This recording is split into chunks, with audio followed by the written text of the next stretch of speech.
Dans cette vidéo, je te propose 3 techniques pour enregistrer facilement le Glockenspiel. Générique.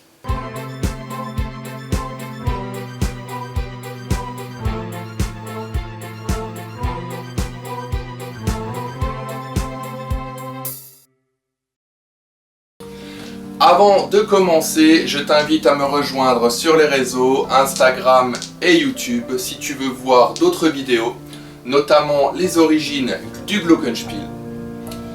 N'hésite pas à mettre un petit j'aime et un petit boost sur la vidéo, ça aide fortement. Maintenant, on met le casque et je t'explique ça. Pour cette première méthode, on va utiliser nos deux SM57 habituels. Chaque micro va capter une moitié du Glockenspiel.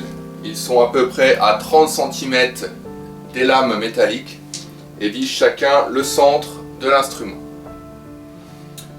Sur Cubase, j'ai activé 2 pistes mono, une pour le micro de droite, une pour le micro de gauche, et on lance l'enregistrement. C'est parti.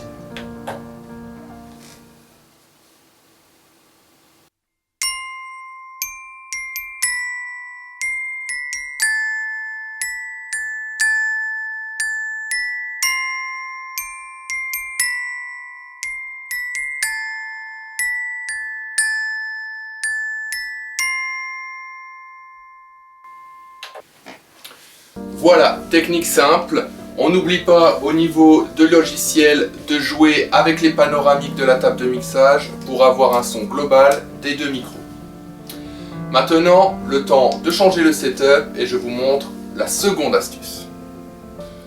Pour la seconde méthode, même principe, on va utiliser 2 micros, mais cette fois 2 micros à condensateur qui permettent d'enregistrer les overheads d'une batterie. On n'oublie pas d'activer l'alimentation fantôme. On lance l'enregistrement sur 2 pistes mono que j'ai créées de la même façon que les précédentes et c'est parti.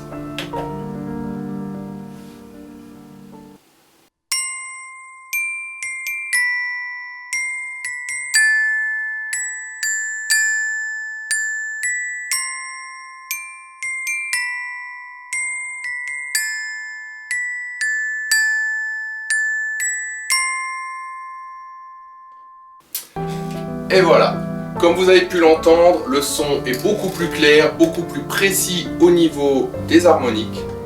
Ça c'est dû à la qualité des micros et à leur utilité de base qui est de capter les overheads d'une batterie acoustique. Maintenant, je rechange une dernière fois le setup pour une 3e technique bonus. 3e et dernière astuce avec un micro-chant. On va obtenir un son encore différent des 2 autres du fait que ce micro est beaucoup plus précis et beaucoup plus sensible au niveau des fréquences. Au niveau de l'enregistrement, on va faire cette fois-ci une seule piste stéréo. On n'oublie pas de désactiver le mode mono et d'activer le mode fantôme car c'est un micro à condensateur. On lance l'enregistrement et c'est parti.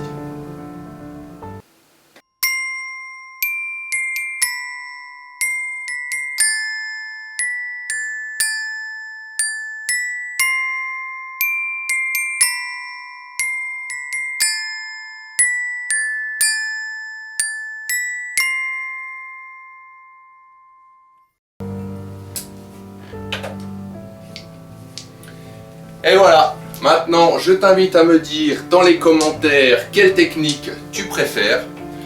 En attendant, n'hésite pas à me rejoindre sur les réseaux. Instagram pour voir d'autres vidéos, pour voir l'historique des instruments par exemple.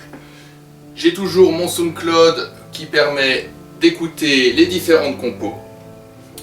Abonne-toi, partage, active la cloche, tout ce qu'il faut. Et moi je te dis ciao!